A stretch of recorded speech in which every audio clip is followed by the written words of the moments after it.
Bien, entonces para terminar con sistema respiratorio, nos queda esta última parte de regulación de la ventilación y equilibrio ácido básico. Ya hemos visto cómo se produce la ventilación, cómo se produce el intercambio de los gases, las estructuras, la evolución del sistema respiratorio. Ahora nos vamos a concentrar en cómo se regula la respiración.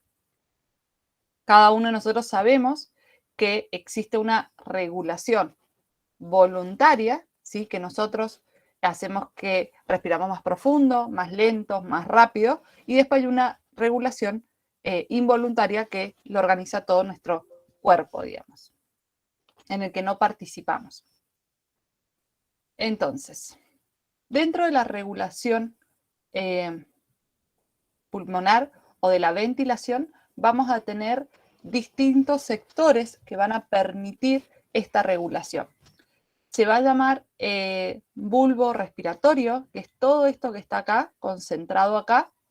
Parte de nuestro sistema nervioso va a poder controlar nuestro sistema respiratorio para que de esta manera nosotros de forma, por así decirlo, inconsciente, hablamos y estamos respirando a la vez, comemos y respiramos, dormimos y respiramos. No es que tenemos que estar conscientes en estar respirando pensando, uy, tengo que respirar, sino que nuestro cuerpo hace solo el proceso. Entonces, esto va a estar controlado por el bulbo. Si ustedes recuerdan, cuando vimos el sistema nervioso, por aquellos momentos, que si se producía un daño o un golpe en esta parte, ¿sí?, del sistema nervioso, se producía una, generalmente se podía producir una muerte, porque ya no se podía controlar ni el latido del corazón, ni se podía controlar la respiración. Entonces, ¿por qué? Porque en esta parte vamos a tener al bulbo respiratorio. Vamos a ver primero la regulación general y después vamos a ver que hay unos quimiorreceptores. Es decir, la regulación va a permitir el movimiento de las distintas estructuras o las acciones de las distintas estructuras, pero para que estas estructuras reconozcan que tienen que funcionar de una u otra manera, necesitamos quimiorreceptores. Necesitamos que alguien le informe que necesitamos que ingrese oxígeno, liberar dióxido de carbono o lo que necesitemos. Entonces, vamos a tener el centro bulbar que, como les mencioné recién, va a controlar nuestra respiración a través de ciclos respiratorios. Este nervio o este bulbo va a estar asociado al nervio frénico que está en la musculatoria respiratoria, que lo que va a permitir es tener una forma rítmica de 4 a 5 segundos que se repite los ciclos respiratorios. Esto es, por supuesto, cuando se hace de forma involuntaria, porque nosotros sabemos que la podemos modificar a esos ciclos. Y va a estar el centro bulbar respiratorio, va a estar organizado en dos grupos. Va a tener un grupo de la respiración dorsal, es decir, los que van a estar como en la parte dorsal, en la parte posterior, y que va a tener el control de la ciclicidad, es decir, los tiempos, o va a controlar como una especie de relojito, los tiempos entre la inspiración y la expiración y la duración de cada uno de ellos. Y después, el grupo respiratorio ventral va a estar asociado a la amplitud del ciclo, es decir, el volumen movilizado de aire en el proceso de inspiración y en el proceso de expiración. Entonces, dorsal va a controlar el ciclo, la ciclicidad, que termine y que vuelva a pasar. Y el ventral, la amplitud del ciclo, el volumen de aire que ingresa y egresa. Serían los movimientos de todo el sistema nervioso que está asociado con el sistema respiratorio y permite este control. Pero para que esto funcione o se active uno u otro, necesitamos información. Y esta información va a provenir de quimiorreceptores. Entonces, los quimiorreceptores, como ya sabemos, son receptores químicos, es decir, que son sensibles a las variedades o a las variaciones de algún compuesto químico o de alguna molécula o concentraciones de los compuestos químicos. vamos a tener quimiorreceptores centrales y periféricos. El central va a estar ubicado cara ventral del bulbo y que sería este. Este sería el central. Después vamos a tener dos periféricos que va a ser los quimiorreceptores del cuerpo caroteideo, que va a ser ese, y los quimiorreceptores del callado de la aorta, que va a ser este que se encuentra acá. Después tenemos también los receptores de estiramiento del parénquima del pulmón, los receptores de la irritación de los bronquios y bronquiolos y los receptores del dolor de los capilares pulmonares. El del estiramiento del parénquima lo vamos a tener en esta zona. Los otros dos no están marcados en este gráfico porque no se pueden ver. Entonces, esos quimiorreceptores van a ser sensibles cada uno a distintos niveles de distintas sustancias y eso van a mandar la información a los bulbos, al bulbo respiratorio. Por ejemplo, según este esquema, sí, tenemos los quimiorreceptores del callado de la aorta, van a mandar una señal al bulbo, el bulbo lo va a procesar entre sí y luego va a generar una respuesta, por ejemplo, al diafragma, para decirle que se contraiga, que se relaje más rápido o dure mayor la contracción, etcétera, según lo que necesite el cuerpo en ese instante. Entonces esto es algo muy dinámico, va a depender puntualmente de lo que necesite el cuerpo en ese momento. Que en algunas ocasiones son cambios momentáneos, ¿sí? Por 1 segundo, 2 segundos o el tiempo que fuera necesario, y en otros son como más permanentes algunos cambios. Además, Profe, sí, Mica. ¿podría marcar los periféricos? Porque vi uno solo nomás. Bien, los Cuando lo periféricos, busqué. perfecto. Sería este, el cuerpo carotideo, ese, y el otro sería el callado de la aorta que se encuentra acá abajo, ese. Ah, bien, gracias. Ahora ¿Está? sí, profe. De nada. Bien, entonces, además de este centro respiratorio vulvar, vamos a tener otras estructuras de nivel superior que pertenecen o participan en la regulación. Vamos a tener la protuberancia y el mesencéfalo. Ambos, o las funciones que van a ir teniendo entre ambos se van a ir autorregulando, va a ser que inhibe la respiración y en la otra acción que van a hacer, van a coordinar la respiración con la deglución, es decir, cuando tragamos, con la epiglotis, si recuerdan, para no ahogarnos o para separar los conductos, y también con la producción de sonidos. Por eso son estructuras superiores de nuestro cerebro y van a tener la función de eso, inhibir si fuera necesario la respiración y de regular la deglución, la emisión de sonidos y la respiración. Eso va a ser las funciones generales. Y de todo esto, hasta lo que hemos visto hasta acá, van a ser todos involuntarios. Y después tenemos la acción de la corteza cerebral, que va a tener un control voluntario de la respiración, que es el que nosotros manejamos, por así decirlo. Es cuando, ahora si yo decido hacer una inspiración profunda, estaría actuando mi control voluntario de la respiración a través de la corteza cerebral. Bien.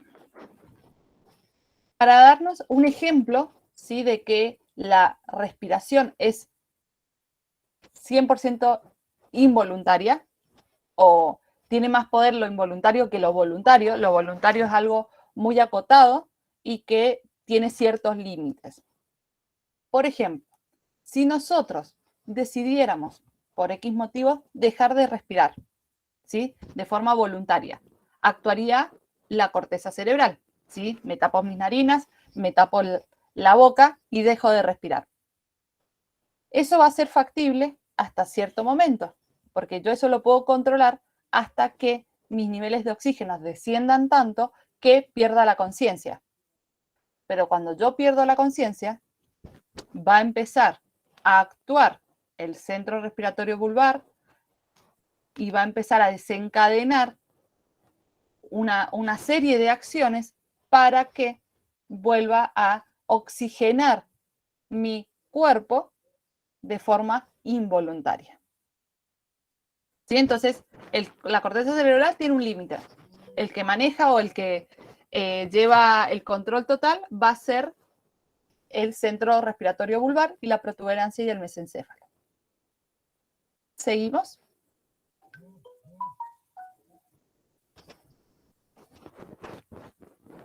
Continuamos, cualquier cosa me para. Con respecto a esto, sí, fuimos viendo que hay sensores y estos sensores van a llevar la información. Entonces, esos sensores que son quimioreceptores van a tener una modulación química, es decir, de la información que toman, la van a informar y se va a generar o se va a desencadenar una serie de procesos. Como recién mencionamos, tenemos los quimioreceptores centrales y los quimioreceptores periféricos. Los dos, o los centrales y periféricos, para hablar así en general, van a ser sensibles a las concentraciones o a la presión de dióxido de carbono, a la concentración de oxígeno y a la concentración de pH. ¿Sí? Esos son en los parámetros que se van a ir moviendo. Entonces, los quimioreceptores periféricos son los más rápidos. Generalmente, aproximadamente, a los 7 segundos ya genera una respuesta. Detecta que los niveles no son adecuados y genera una respuesta en 7 segundos. Entonces, los quimioreceptores periféricos van a tener una mayor sensibilidad o son más sensibles a la caída de las presiones de oxígeno. Si apenas se produzca una caída en la presión de oxígeno, es decir, sale de lo que se considera normal o estable para abajo, eso va a ser lo primero que va a detectar. Lo segundo que va a detectar va a ser un aumento de las concentraciones de dióxido de carbono. Si esto va a ir relativamente de las concentraciones, perdón, de la presión del dióxido de carbono. Esto va a ir de forma paralela. Aumenta la presión de oxígeno, generalmente disminuye la presión de dióxido de carbono. Pero lo primero que va a detectar es la presión de, abajo, al revés. Disminuye la presión de oxígeno, aumenta la presión de dióxido de carbono en este caso. Entonces, los periféricos van a detectar una disminución a la presión parcial de oxígeno. Lo segundo que van a detectar es un aumento a la presión parcial de dióxido de carbono. Y en tercer lugar, van a detectar un decremento del pH, es decir, una acidez. Se va a ir hacia lo ácido el pH. Pero siempre, o lo primero que va a tener, es los niveles de presión parcial de oxígeno, ¿sí? La disminución. En cambio, los centrales van a tener un tiempo de respuesta de 7 a 10 minutos, es mucho más el tiempo de respuesta uno que el otro, y van a estar regulados de distinta manera. Van a ser más sensibles, los receptores centrales van a ser más sensibles al aumento de la presión parcial de dióxido de carbono. En segundo lugar, van a estar en primero y continúa, si hay prácticamente en la misma posición, es al incremento, el decrecimiento del pH. Y por último, a una instancia de la caída de la presión parcial de oxígeno. ¿Sí? Entonces, primero va a detectar el aumento de presión parcial de dióxido. Después, que el pH se está haciendo más ácido. Y por último, que hubo una disminución de la presión parcial de oxígeno. Aunque los tres procesos están encadenados, uno ocurre primero, o uno se detecta primero por uno y luego se detecta por otros. En ambos casos, porque en realidad están detectando lo mismo, nada más que con distintas prioridades, en ambos casos la respuesta es el proceso de hiperventilación, porque en ambos casos lo que se está viendo es que hay una disminución del oxígeno, por lo tanto las células se están quedando sin oxígeno. ¿Cómo reparo eso? Realizo una respiración profunda y rápida, que es una hiperventilación. Lo que hago esto es ingresar de forma más rápida el oxígeno a mis torrentes sanguíneos, por así decirlo, y a su vez eliminar el dióxido de carbono más rápido. De esa manera se van a equilibrar la presión parcial de oxígeno, la presión parcial de dióxido de carbono y los niveles de pH. ¿Estamos hasta acá? ¿Dudas? Profe, una duda. El pH en los dos casos se va a aumentar hacia lo ácido, ¿verdad? Sí, en realidad los tres factores son los mismos. Disminuye la presión parcial de oxígeno en ambos casos. Aumenta la presión parcial de dióxido de carbono y disminuye el pH yéndose hacia lo básico. Los dos tipos de receptores van a recibir las mismas señales. Nada más que uno le Solamente da a cambio el orden. Exactamente. Uno Bien, le da más listo. importancia a uno que a otro. Gracias, profe. ¿Sí? De nada. Entonces, por ejemplo, si hay una caída de pH, genera una respuesta y la respuesta es efectiva, los reconocen los periféricos, los centrales quizás no empiezan a generar reacción porque va a tardar entre 7 y 10 minutos.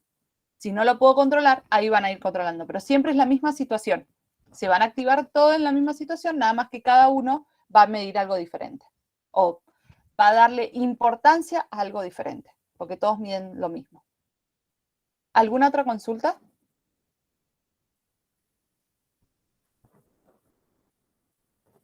Seguimos entonces.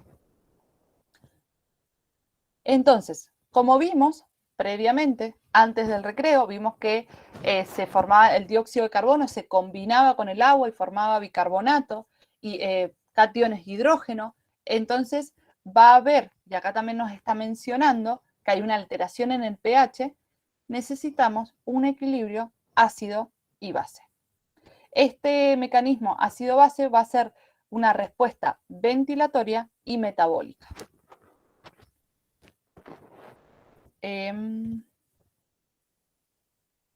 Vamos a ver el siguiente video.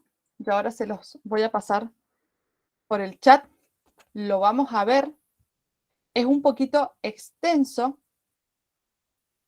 el video. ¿Qué hora es? Son las 10. Le voy a dar un pantallazo de qué es lo que habla el video, porque el video explica lo que nosotros tenemos que ver y se va un poquito más en detalle, para que ustedes no se pierdan, porque hay una parte del sistema excretor urinario que lo vamos a ver la próxima semana. Entonces, ¿qué le tengo que prestar atención en el video? Va a hablar sobre dos procesos, la acidosis metabólica y la alcalosis metabólica.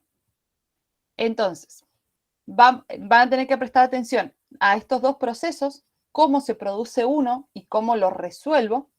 Por ejemplo, la acidosis metabólica va a causar un aumento de los cuerpos cetónicos ácidos en la circulación, es decir, va a aumentar la acidez en la circulación. ¿Cómo lo resuelvo esto? ¿O cómo sería la respuesta? Va a ser a través de una hiperventilación. Voy a hacer el intercambio más rápido de oxígeno y dióxido de carbono, y esto lo que va a hacer es disminuir la presión parcial de dióxido de carbono, porque lo estoy eliminando más rápido. A su vez, disminuye las concentraciones de protones. ¿Por qué? Porque recordemos que este dióxido de carbono estaba degradado o transformado en bicarbonato y protones. Entonces, el bicarbonato, a volver a ser dióxido de carbono para ser expulsado, el protón se va a unir con lo que quedaba del agua y va a formar agua y va a dejar de formar protones. Entonces, se produce una disminución de la presión parcial de dióxido de carbono, disminución de la concentración de protones, y esto va a generar un aumento del pH, ¿sí? Para resolver la acidosis metabólica. La alcalosis metabólica va a pasar lo contrario. Va a haber una pérdida del ácido, como por ejemplo con vómitos prolongados. Entonces, este vómito prolongado lo que va a hacer es perder mucho ácido clorhídrico del estómago. Entonces, lo que vamos a generar es una hipoventilación, vamos a respirar más lento o menor cantidad, vamos a incorporar menor cantidad de aire. Por lo tanto, la presión parcial de dióxido de carbono en el interior va a aumentar porque no se va a intercambiar tan rápido, sino que se va a mantener en nuestro cuerpo. Va a aumentar este aumento de concentración, de presión del dióxido de carbono va a hacer que se una a los glóbulos rojos y forme bicarbonato, por lo tanto va a aumentar la concentración de protones o de catión hidrógeno, y este aumento de la concentración de catión hidrógeno va a generar una disminución del pH. Por lo tanto, es lo opuesto o la respuesta de la alcalosis. Profe, una Sí, duda. sí, sí. Si aumenta el pH en este caso sería que se hace más básica. Sí, porque recordemos que el pH neutro sería 7, para irme a algo básico o alcalino, tengo que aumentar hasta el 14, y si yo quiero ir a algo ácido, tengo que disminuir hasta el 0. Sí, Entonces, profe, ahora sí. esto al disminuir lo hago ácido. Esto al aumentar lo hago básico. Entonces, opuesto al proceso o a la causa, o a la acción de la causa. Después tenemos una acidosis respiratoria. ¿Cómo se produce esta acidosis respiratoria? Cuando yo tengo un proceso de hipoventilación prolongada. Y esto va a ser producto por una deficiencia en la respiración normal. ¿Cuáles pueden ser los casos? Cuando estoy, por ejemplo, en una situación o en un lugar donde la oxigenación es poca, donde por alguna razón, no sé, física o extrema, no puedo completar la respiración, entonces puedo ingresar poco oxígeno a mi cuerpo, y la respuesta de esto va a ser eliminar protones o cationes hidrógenos por la orina. Así que esta parte se lo va a explicar el video de forma más detallada, pero es para que tengan en cuenta que a esto hace referencia. ¿Sí? Va a haber una relación entre el sistema respiratorio y el sistema urinario. Y el proceso de alcalosis respiratoria va a ocurrir cuando hay una hiperventilación prolongada, ¿sí? Por ejemplo, un ejercicio intenso, y lo que voy a hacer va a ser lo contrario, voy a retener mayor concentración o iones, cationes, hidrógeno. Esto es lo que nos va a presentar el video ahora, se lo va a presentar con mucho más detalle, pero es porque va el video completo, porque si van como por partes no se entiende todo el proceso. El video también nos permite hacer un repaso de lo que hemos estado viendo, así que bueno, pero esto sería donde más tendrían que hacer el foco. Yo ahora se los comparto por el chat, el link del video, no sé si se copió. Bien. Entonces, nosotros tenemos clase hasta las 11. 11 menos 5, menos 10, o me van avisando si van terminando antes. Nos juntamos para hacer un cierre del video. Y si no llegamos a hacer el cierre, o sea, si ustedes se demoran un poco más, porque yo sé que ustedes lo van pausando, anotando los videos, vemos mañana, antes de empezar el TPE, el inicio, pero lo ideal sería que 11 menos 5 nos volviéramos a conectar. Si van terminando antes, me van avisando y nos conectamos antes. Entonces, vemos el video y nos encontramos 11 menos 5 para darle el cierre.